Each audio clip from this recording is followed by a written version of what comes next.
Hello students, welcome to our channel Bright Future Academy. चलिए आज हम अपने ट्राइंगल चैप्टर का जो हमारा थर्ड पार्ट है आर एस अग्रवाल से उसको स्टार्ट करने जा रहे हैं। थर्ड पार्ट में क्या है, तो आज का हमारा टॉपिक ये है ratio of area of two similar triangle. मतलब जब हमारा दो ट्राइंगल क्या है एक दूसरे के सिमिलर है तब उन दोनों ट्राइंगल के एरिया का रेशियो क्या होगा। ठीक है, देखिए इससे रिलेटेड आपका किसी भी बुक को आप फॉलो करिए, आपका जो ये टॉपिक है वो उससे रिलेटेड एक थ्योरम बनता है। थ्योरम हम पढ़ दे रहे हैं, क्या बोल रहा है, the ratio of areas of two similar triangles is equal to the ratio of squares of their corresponding sides.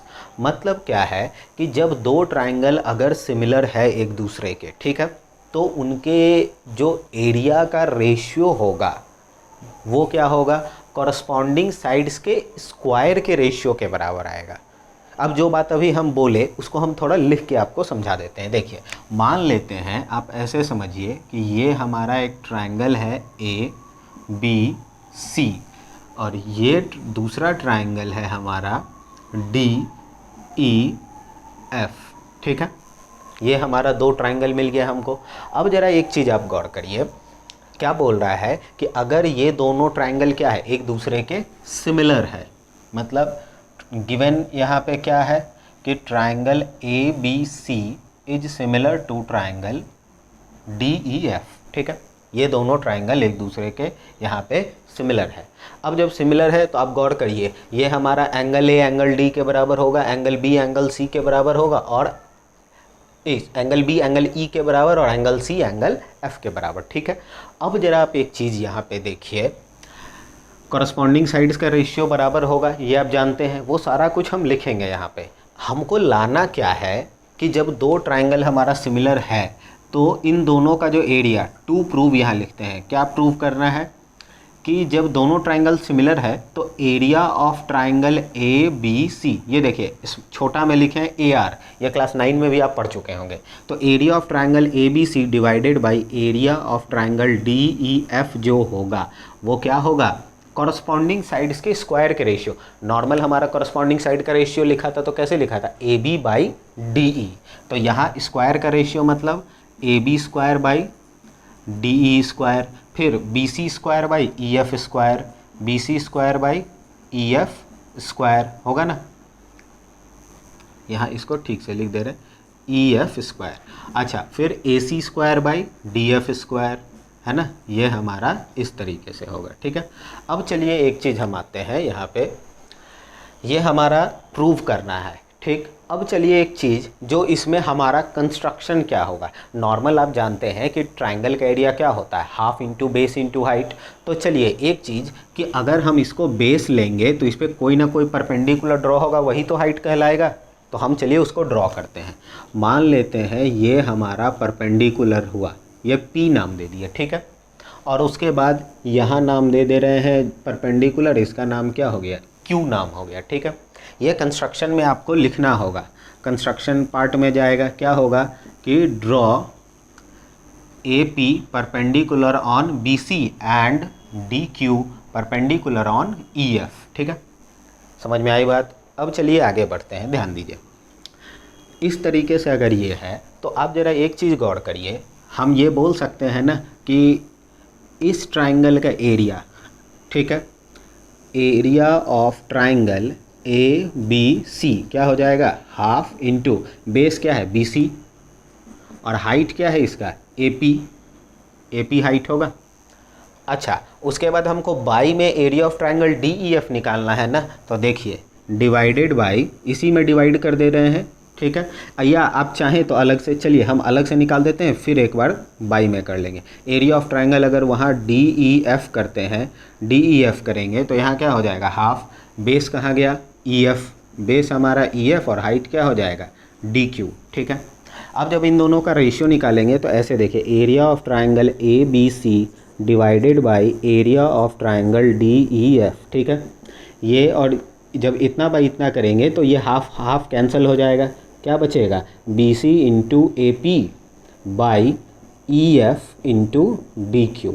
ठीक है, अब एक चीज़ आप गौर करिए यहाँ पे, यहाँ क्या देखना है, देखिए B C by E F, ये B C square by E F square है और यहाँ B C by E F, इसका मतलब आप ये सोचिए कि ये भी अगर बी सी रहता तब तो ये बी सी स्क्वायर न्यूमरेटर में बनेगा ना, और नीचे ये ई एफ होना चाहिए तभी ये क्या बनेगा, ई एफ स्क्वायर बनेगा। ठीक है, अब जरा आप एक चीज़ गौर करिए, तो आपको ए पी किसके बराबर आना चाहिए, बी सी, और डी क्यू किसके बराबर आना चाहिए, ई सी। इस चीज़ को आपको समझना होगा। देखिए आपको हम यहाँ पे एक चीज़ लिख रहे हैं, यहाँ का जो परपेंडिकुलर है A P by D Q, ये बराबर होगा B C by E F, ये बराबर होगा B C by E F. अब देखिए रीजन क्या होगा, तो आप गौर करिए, हम पिछला जो हमारा सेकंड एक्सरसाइज था इसी टॉपिक का, ट्राइंगल का, तो उसमें आप गौर करिएगा हम अलग से 3 थ्योरम कराए थे। क्या कराए थे, तो उसमें 3 थ्योरम में से एक थ्योरम ये था कि when two triangles are similar to each other, ठीक है, when two triangles are similar to each other then ratio of their corresponding sides are equal to ratio of their corresponding altitude. आप अगर इस video को नहीं देखे हैं तो प्लीज़ उसको जाके पहले आप एक बार देख लीजिए। ठीक है, हम फिर से एक बार रिवाइज कर रहे हैं क्या, कि अगर 2 ट्राइंगल सिमिलर है तो उनके कॉरस्पॉन्डिंग साइड्स का जो रेशियो होगा, जब भी हम कॉरस्पॉन्डिंग साइड बोले तो आप ये याद रखिए, A B by D E, B C by E F, A C by D F.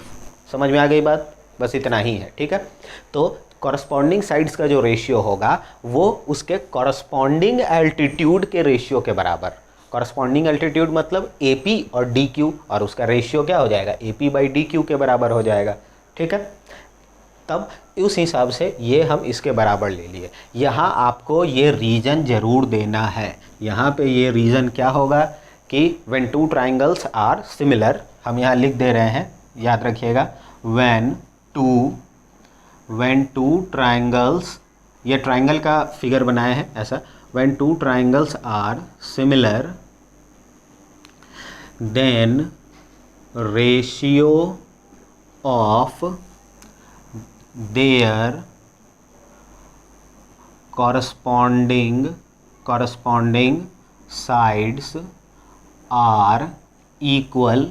are equal to ratio of their corresponding altitudes।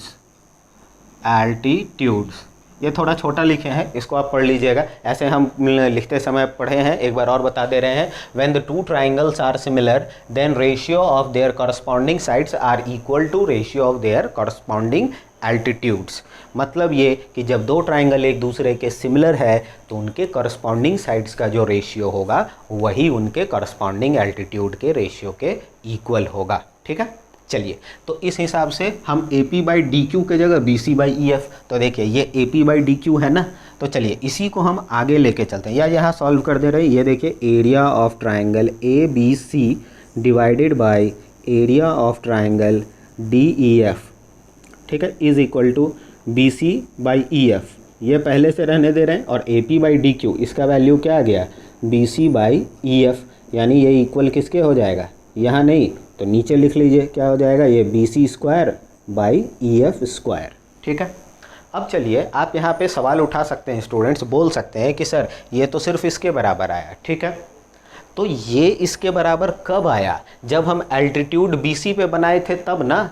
Similarly अब आगे लिखेंगे, देखिए एक चीज़ आपको हम बता दें कि इसके बाद ये वाला लिखने के बाद आप इस प्रोसेस को लिख सकते हैं। ठीक है, अब क्योंकि ये उसके बीच में एडजस्ट होगा। ठीक है, अब जब ये कंप्लीट हो जाएगा तो ठीक उसी तरीके से हम सिमिलरली यहाँ कर लेते हैं। ठीक है, सिमिलरली क्या होगा कि जब हम ये एल्टीट्यूड यहाँ से बनाने के बजाय अगर ये एल्टीट्यूड हम यहाँ से इधर बनाते हैं, ठीक है, यही एल्टीट्यूड हम यहाँ से इधर बनाएंगे तो क्या हो जाएगा, इसको नाम कुछ और दे देते हैं, जैसे मान लेते हैं ये हम नाम दे देते हैं L, और इधर से बना देते हैं इसको नाम देते हैं M, ये भी एल्टीट्यूड, ये एल्टीट्यूड।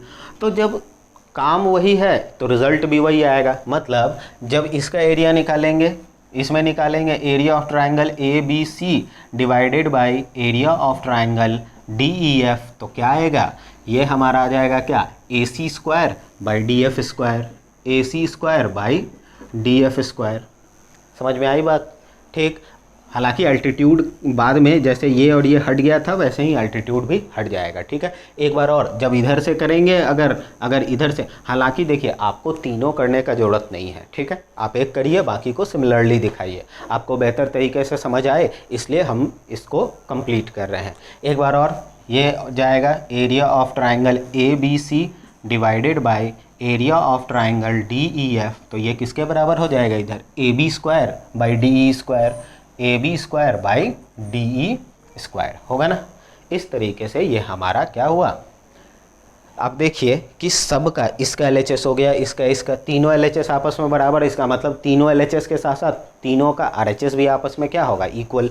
तो आप कंक्लूजन यही लिखेंगे, देखिए, so area of triangle ABC divided by area of triangle DEF is equal to AB square by DE square is equal to BC square by EF square is equal to AC square by DF square. इसको अच्छे से लिख दे रहे हैं, DF square. ये हमारा prove हो गया। ठीक है, क्या साबित हुआ? फिर से एक बार रिवीजन कर लेते हैं कि अगर दो ट्राइंगल सिमिलर है तो उनके कॉरस्पॉन्डिंग साइड्स का जो रेशियो होगा वो दो ट्राइंगल सिमिलर है तो उन दोनों ट्राइंगल के एरिया का जो रेशियो होगा वो कॉरस्पॉन्डिंग साइड्स के स्क्वायर के रेशियो के बराबर होगा। ये थ्योरम काफ़ी इंपॉर्टेंट है, इसको आपको अच्छे से ध्यान में रखना होगा। ठीक है, क्यों? क्योंकि अधिकतर सवाल जो अब इस एक्सरसाइज में आएगा वो इसी थ्योरम पे बेस्ड है। ठीक है, जैसे आप सबसे पहला एक्सरसाइज याद कीजिए, उसमें हमारा जो थिल्स थ्योरम था उससे सवाल ज़्यादा था। जो सेकंड वाला टॉपिक था, सेकंड एक्सरसाइज था, उसमें एंगल सिमिलैरिटी का क्वेश्चन ज़्यादा था।